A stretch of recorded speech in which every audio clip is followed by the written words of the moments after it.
بسم الله الرحمن الرحيم فما أوتيتم من شيء فمتاع الحياة الدنيا وما عند الله خير وأبقى للذين آمنوا وعلى ربهم يتوكلون والذين يجتنبون كبائر الإثم والفواحش وإذا ما غضبوا هم يغفرون صدق اللہ العظیم۔ ان آیات میں اللہ رب العزت نے اخروی نعمتوں کے مستحقین کا ذکر کیا ہے۔ فرمایا فما اوتیتم من شیء، جو دنیا کی زندگی میں تمہیں دے دیا گیا، فمتاع الحیات الدنیا، یہ تو دنیا کا متاع تھا جو کہ فانی ہے، ختم ہونے والا ہے، ہمیشہ کے لیے نہیں ہے۔ لیکن وما عند اللہ، جو اللہ رب العزت کے پاس ہے، یعنی جو انسان کے اس دنیا سے جانے کے بعد اللہ نے اپنے پاس اس انسان کے لیے جو رکھا ہوا ہے، خیر، وہ بہتر ہے، وہ ابقا، اور باقی رہنے والا ہے۔ اب وہ ہے کس کے لیے؟ آگے 7 صفات ذکر کی ہیں۔ ان 7 صفات میں سے سب سے پہلی صفت جو ان 7 صفات میں سے الگ ہے وہ کیا ہے؟ للذین آمنوا، کہ اخروی جو نعمتیں ہیں، مرنے کے بعد اللہ نے جو ہمارے لیے جنت کی صورت میں جو نعمتیں تیار کر رکھی ہیں، وہ اس کے لیے جو ایمان والا ہوگا، یہ پہلی شرط ہے۔ جس کا ایمان نہیں ہے اس کے لیے اخروی نعمتوں کے کوئی وعدے نہیں ہیں، اس لیے کہ ایمان یہ تو لا الہ الا اللہ محمد الرسول اللہ، یہ تو پہلی سیڑھی ہے۔ جس آدمی نے کلمہ پڑھ لیا، اس کے بعد اس کے لیے جنت کی چیزیں ہیں، اس کے بعد اس کے لیے بغیر حساب کتاب کی بات بھی ہو سکتی ہے، اس کے بعد اس کے لیے یہ بھی ہو سکتا ہے کہ اللہ اس کو معاف کر کے بغیر کیا ہے سوال و جواب کے اور اس کو جنت میں داخل، یہ ساری چیزیں اس کے لیے ہیں۔ آمنو، جو ایمان لے کر آ جاتا ہے۔ ایمان لے کر آنے کے بعد آگے پھر 7 صفات ذکر کی ہیں۔ وہ 7 صفات کا مطلب کیا؟ مفسرین نے کہا کہ اللہ کا جو ضابطہ ہے، وہ ضابطہ یہ کہ ایمان کے بعد جو یہ 7 صفاتیں ذکر کر اپنے اندر اپنا لے گا، اللہ رب العزت اس کو اول مرحلے میں پہلے ہی فرصت میں اس کو سیدھا جنت میں داخل کر دیں گے۔ جو یہ 7 صفات ایمان لے کر آنے کے بعد اپنا لے گا، اس کو پہلے ہی مرحلے میں پہلی فرصت میں جنت میں داخل کر دیں۔ کیا مطلب؟ یعنی ضابطہ یہ ہے کہ آدمی اس دنیا سے گیا، صاحب ایمان تھا اور اس نے ان صفات کو اپنایا ہوا تھا، لیکن اس کے پاس گناہ نہیں تھے، تو اللہ رب العزت اس کو جنت میں لے جائیں گے۔ ایک آدمی صاحب ایمان ہے، ان صفات کو اپنایا ہوا ہے لیکن گناہ گار بھی ہے، اس کے نامہ اعمال میں گناہ بھی ہیں، توبہ استغفار اس نے نہیں کیا۔ ضابطہ یہ ہے کہ اب اس کو جہنم میں ڈالا جائے گا، گناہوں سے پاک صاف کر کے اب اس کو جنت میں لے کے جائے گا۔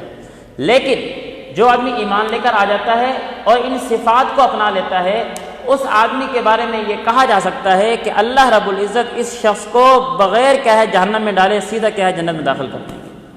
یہ ضابطہ ہے، لیکن یہ ضابطہ کلی نہیں۔ اللہ قادر مطلق ہے، اللہ خالق کائنات ہیں، وہ بغیر حساب و کتاب کے گناہ گار کو بھی کیا ہے بخش دیں، کوئی پوچھنے والا نہیں ہے۔ لیکن جو ضابطہ ہے وہ یہ ہے کہ گناہ گار آدمی کو جنت میں داخل کرنے سے پہلے گناہوں سے پاک صاف کر کے پھر جنت میں داخل کیا جائے گا۔ تو فرمایا للذین آمنوا، وہ لوگ جو ایمان لے کر آئے، آخرت کی نعمتیں اس کے لیے ہے جو ایمان لے کر آیا۔ لیکن اس کے ساتھ ساتھ وعلی ربہم یتوکلون، پہلی صفت یہ کہ وہ اللہ پر توکل کرنے والا ہو۔ اللہ پر توکل کا مطلب کیا؟ یہ نہیں کہ آپ گھر میں جا کر بیٹھ جائیں، ہاتھ پہ ہاتھ رکھ لیں، جی اللہ کھلانے والے ہیں، اللہ قادر مطلق ہے، مجھے یہی کھلا دیں کہ مجھے کیا ضرورت کمانے کی، یہ توکل نہیں۔ انسان بیمار ہے، جی اللہ رب العزت صحت دینے والے ہیں، اللہ نے بیماری دی ہے، مجھے کیا ضرورت دوائی لینے کی، میں دوائی لینے نہیں جاتا، اللہ صحت دے دیں گے، یہ توکل نہیں ہے۔ توکل اس کو کہتے ہیں کہ آپ اسباب اختیار کریں، اسباب اختیار کرنے کے بعد پھر اللہ پر نظر رکھ کے بیٹھ جائیں۔ بیمار ہیں، دوائی لیں، دوائی کا حکم ہے، علاج کا حکم ہے، اس کے بعد یہ نظریہ رکھے اب شفا اللہ نے دینی ہے۔ آپ کو بھوک لگی ہے، روٹی کھانے کا حکم ہے، روٹی کھاؤ، پھر کیا ہے بھوک ختم ہو جائے گی۔ ہاں، روٹی کھانے کے بعد بھی کیا نام ہے کوئی مسائل ہے، وہ اللہ رب العزت کے اختیار میں ہے، یہ توکل ہے۔ تو فرمایا پہلی صفت یہ ہے کہ جو توکل کرنے والا ہے۔ اسی توکل کے حوالے سے آج کے حالات پر میں ایک تھوڑی سی روشنی ڈالوں گا کہ توکل کیا؟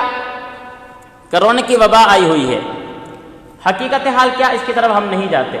توکل کیا ہے کہ بھئی جس ٹائم وبا آ گئی ہے، وبائی جو احکامات ہیں ہمیں حکم دیا گیا تدابیر اختیار کرو، لیکن تدابیر اختیار کرنے کے بعد توکل یہ کہ میں نے تدابیر اختیار کرنی ہے، اب اس کے بعد بیماری دینے والی اللہ کی ذات، بیماری سے بچانے والی اللہ کی ذات، مارنے والی اللہ کی ذات، ان تدابیر کو اختیار کرنے کے بعد بھی اللہ مجھے چاہے تو بیماری دے سکتے ہیں، ان تدابیر اختیار کرنے کے بعد بھی اللہ مجھے چاہے موت دے سکتے ہیں، ان تدابیر اختیار میں نہ کروں اللہ بچانا چاہے مجھے بچا سکتے ہیں، یہ توکل ہے۔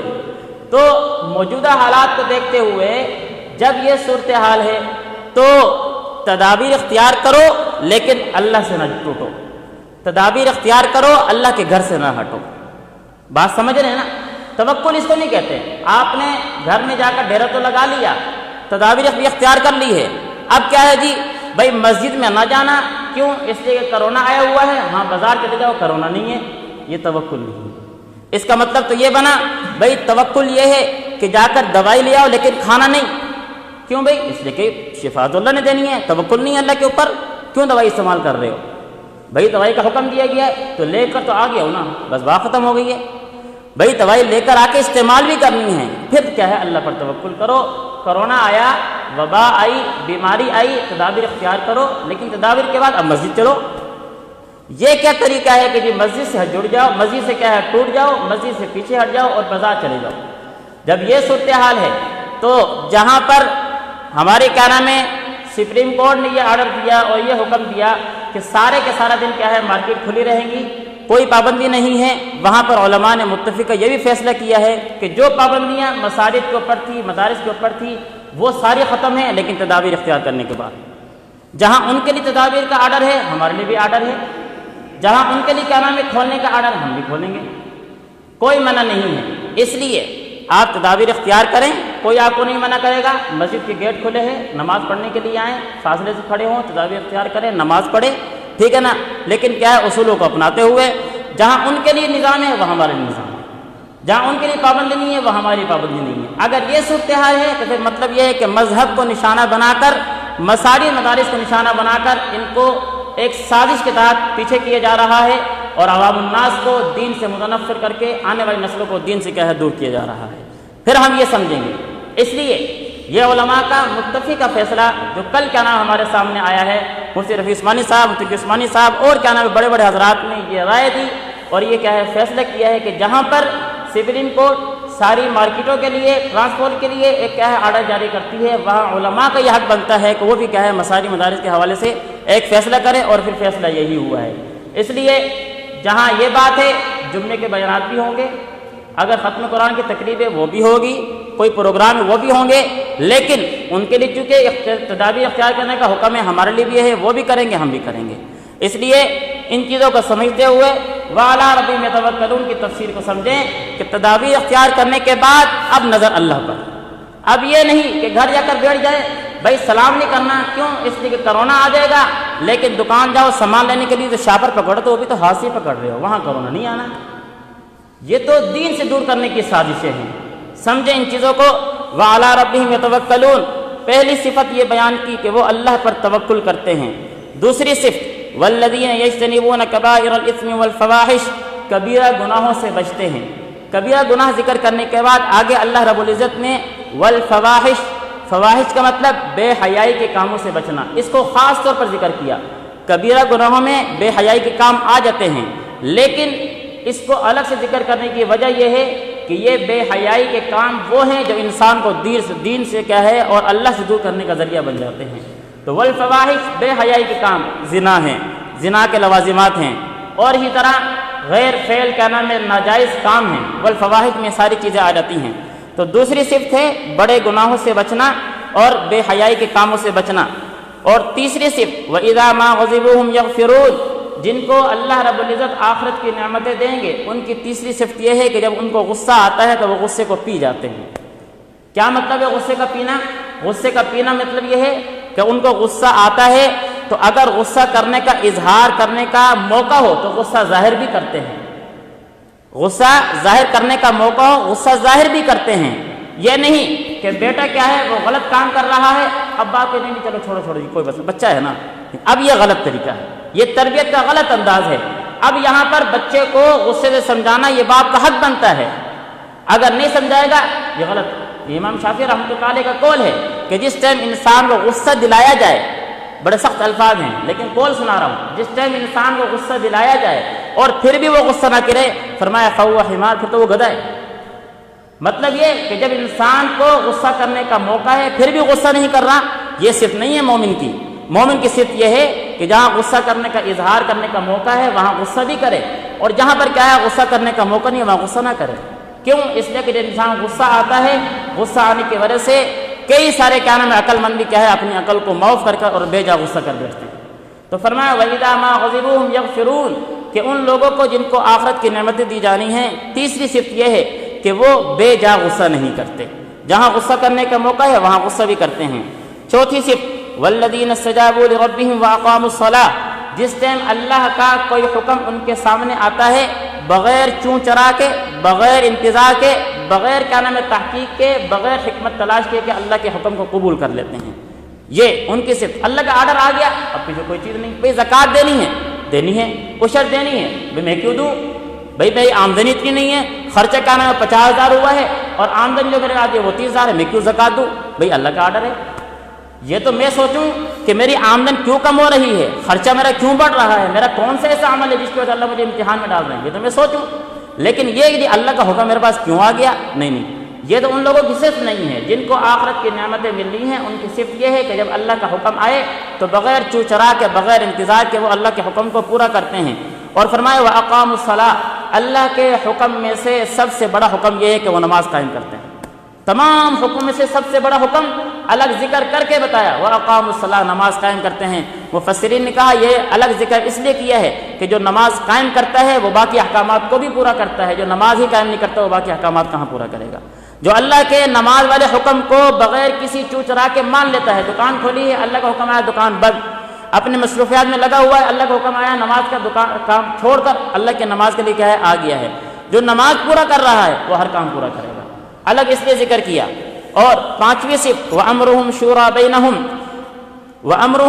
بَيْنَهُمْ، اپنے اہم معاملات میں وہ مشورے سے چلتے ہیں، اپنے اہم معاملات میں وہ مشورے سے چلتے ہیں۔ کیا مطلب ہے؟ وہ احکامات، وہ معاملات جس میں شریعت نے ہمیں کوئی حکم نہیں دیا، دین سے ہمیں کوئی رہنمائی اس طرح کی نہیں ملتی جو صراحتاً قرآن حدیث ہمیں دیتا ہو، اس موقع پر ہم پھر کسی سے مشورہ کر کے اس پر عمل کریں۔ اس کا مطلب کیا ہے؟ حضرت علی رضی اللہ عنہ کی روایت میں فرماتے ہیں کہ میں نے آپ علیہ السلام سے پوچھا اے اللہ کے رسول، آپ کے اس دنیا سے پردہ فرما جانے کے بعد اگر ہمارے سامنے کوئی ایسا معاملہ آئے کہ قرآن میں بھی اس کی وضاحت نہیں اور آپ کے حکم سے بھی اس کی کوئی وضاحت نہیں ہے، ہم اس موقع پر کیا کریں؟ تو آپ علیہ السلام نے فرمایا تم پھر جو تمہارے بزرگ اور دیندار طبقہ ہے ان سے مشورہ کر کے عمل کرنا۔ اور ایک تفسیر میں تو یہ ہے کہ آپ علیہ السلام نے فقہا اور علماء کا نام ذکر کر کے فرمایا کہ فقہا اور علماء سے مشورہ کر کے کیا ہے اس پر عمل کرنا۔ مفسرین کہتے ہیں کہ اللہ حدیث میں فقہا علماء کی ذکر کرنے کی وجہ یہ ہے یعنی مشورہ اس سے لو جو دین کی سمجھ بوجھ رکھتا ہے، جو دین سے واقف نہیں ہے، دین سے ناواقف ہے، اس سے مشورہ لوگے وہ آپ کو غلط مشورہ دے گا، جو آپ کا مشورہ الٹا آپ کے خلاف چلا جائے گا اور آپ کو نقصان ہو جائے گا۔ تو ایسے معاملات جن میں ہمیں دین سے کوئی صراحت حکم نہیں ملتا، ہم ان معاملات میں آپ علیہ السلام کے جو دین سے واقف ہیں، علماء ہیں، فقہا ہیں، ان سے مشورہ لے کر ہم عمل کریں۔ اور ایک حدیث بڑی عجیب حدیث فرمایا جب تمہارے عمراء وہ لوگ ہوں جو سب سے بہتر طبقہ ہو تمہاری قوم کا، جب تمہارے حکام وہ لوگ ہوں جو تم میں سب سے بہتر طبقہ ہو، اور جب تمہارے مالدار سخی ہوں، غرباء پر خرچ کرتے ہوں، اللہ کے راستے پہ خرچ کرتے ہوں، اور جب تمہارے کام باہمی مشورے سے چلتے ہوں تو تمہارا اس روئے زمین پر زندہ رہنا بہتر ہے۔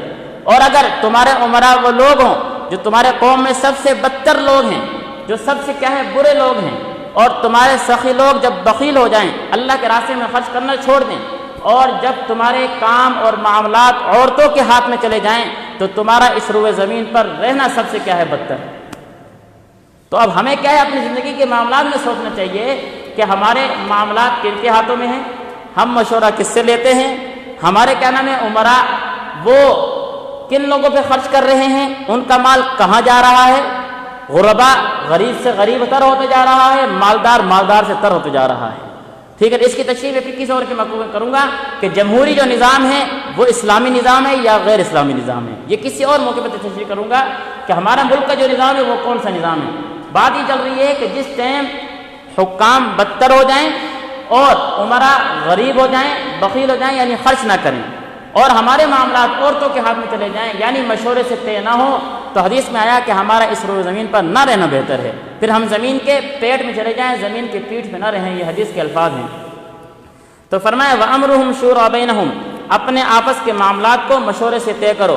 اور چھٹی صفت وَمِمَّا رَزَقْنَاهُمْ يُنْفِقُونَ، اللہ رب العزت جو تمہیں دیتے ہیں رزق، اس میں سے تم اللہ کے راستے میں خرچ کرتے ہو۔ صدقات نافلہ بھی اس میں آ جاتے ہیں، عشر بھی آ جاتا ہے، زکوٰۃ بھی آ جاتا ہے، صدقات واجبہ بھی آ جاتے ہیں، جتنے بھی حقوق اللہ، حقوق العباد ہے، سارے اس میں آ جاتے ہیں۔ وَالَّذِينَ إِذَا أَصَابَهُمُ الْبَغْيُ هُمْ يَنْتَصِرُونَ، عجیب آیت جو چھٹی ساتویں صفت ہے اور آخری صفت کہ جب کسی مومن پر، کسی مسلمان پر ظلم ہوتا ہے تو وہ اس ظلم کا بدلہ لیتا ہے۔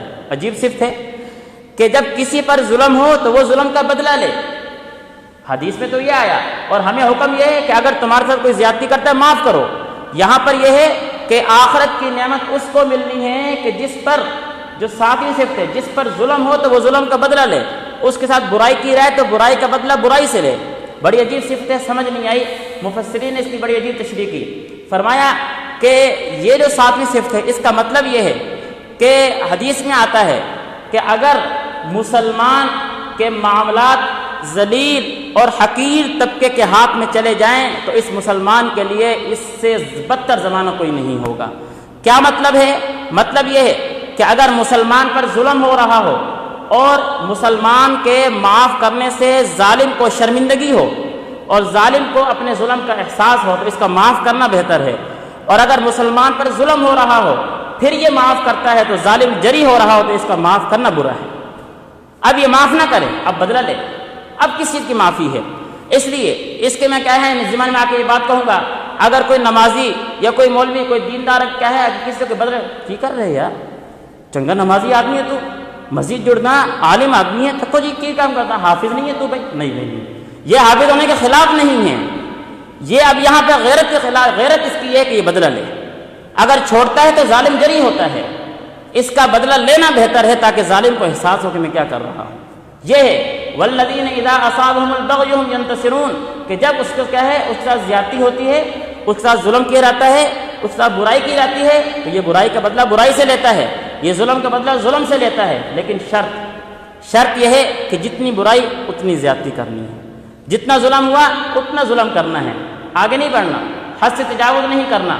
نمبر 2، دوسری شرط کہ جو برائی اس نے آپ کے ساتھ کی ہے اگر وہ برائی ایسی ہے کہ شریعت اس سے منع کرتی ہے تو پھر وہ برائی نہیں کرنی۔ آپ کے گھر میں کسی نے چوری کر لی، آپ کو پتہ چل گیا ہے کہ چور فلاں ہیں، اب آپ کے لیے بھی حکم دیا ہے کہ مسلمان تو وہ ہے، نعمت تو آخرت کو اس کو ملنی ہے جو کیا ہے برائی کا بدلہ برائی سے لیتا ہے، اس لیے میں بھی چوری کروں گا، نہیں، شریعت نے منع کیا ہے۔ شراب کوئی پی لیتا ہے زبردستی، آپ کو کوئی زبردستی شراب پلا دیتا ہے، آپ کہیں گے جی برائی کا بدلہ برائی سے میں بھی شراب پلاؤں گا، نہیں، شریعت نے منع کیا ہے، ایسا بدلہ لینا ہے جس سے شریعت نے منع نہیں کیا۔ بات سمجھ آئے گی نا؟ تو برائی کا بدلہ برائی سے لینے کا حکم ہے، ظلم کا بدلہ ظلم سے لینے بدلے میں لینے کا حکم ہے، لیکن 2 شرطیں۔ ایک شرط تو یہ ہے کہ جتنا اس نے آپ کے ساتھ کیا اتنا کریں۔ نمبر 2، وہ کرنا ہے جس کا شریعت نے حکم دیا ہے، جس سے شریعت نے منع کیا ہے وہ نہیں کرنا۔ لیکن یہ اس ٹائم ہے جس ٹائم آپ کے بدلہ لینے سے ظالم کو احساس ہوتا ہو۔ اگر آپ کے معاف کرنے سے اگلے بندے کو احساس ہوتا ہے پھر معاف کرنا بہتر ہے، پھر یہاں بدلہ لینا بہتر نہیں ہے۔ یہ 7 صفات بیان کی ہیں اور بڑی عجیب تشریح کی۔ فرمایا وَجَزَاءُ سَيِّئَةٍ سَيِّئَةٌ مِثْلُهَا فَمَنْ عَفَا وَأَصْلَحَ فَأَجْرُهُ عَلَى اللَّهِ۔ ان ساری صورتوں کے باوجود بھی جو معاف کرتا ہے پھر بھی کیا ہے اس کے لیے معافی، یہ بڑا ہی اجر والا معاملہ ہے، معاف کرنا اس کے لیے پھر بھی بڑا ہی اجر والا معاملہ ہے۔ اس لیے اللہ کیا ہے ہمیں ان باتوں کو سمجھنے کی توفیق نصیب فرمائے۔ جو بات کوئی سمجھ نہ آتی ہو تو پھر تھوڑی سی کیا ہے تکلیف کر کے پوچھ لیا کرے کہ کئی ساری باتیں اس طرح کی ہوتی ہیں وہ نہیں سمجھ آتی۔ کل ماشاءاللہ ایک ساتھی نے مجھ سے 2 باتیں پوچھی ہے، بڑی خوشی ہوئی ہے کہ سمجھ نہیں آئی، اس نے مجھے معاملات درست کر لیے۔ بعض باتیں سمجھ نہیں آتی ہیں وہ پھر بات ایسی رہ جاتی ہے، وہ انسان پریشان ہوتا رہتا ہے، جس کی وجہ سے انسان پھر آگے زندگی میں وہ بسا اوقات پھر ان کی وجہ سے دین سے ہی معروم ہوتا ہے اور کہتے ہیں جی علماء تک وہ کیسی باتیں کرتے ہیں۔ اس لیے جو معاملات سمجھ نہ آئیں وہ آ کے سمجھ لیں، انفراداً پوچھ لیں تاکہ معاملات کلیئر ہو جائیں اور سمجھ آ جائیں۔ اللہ عمل کی توفیق نصیب فرمائے۔ الحمدللہ رب العالمین۔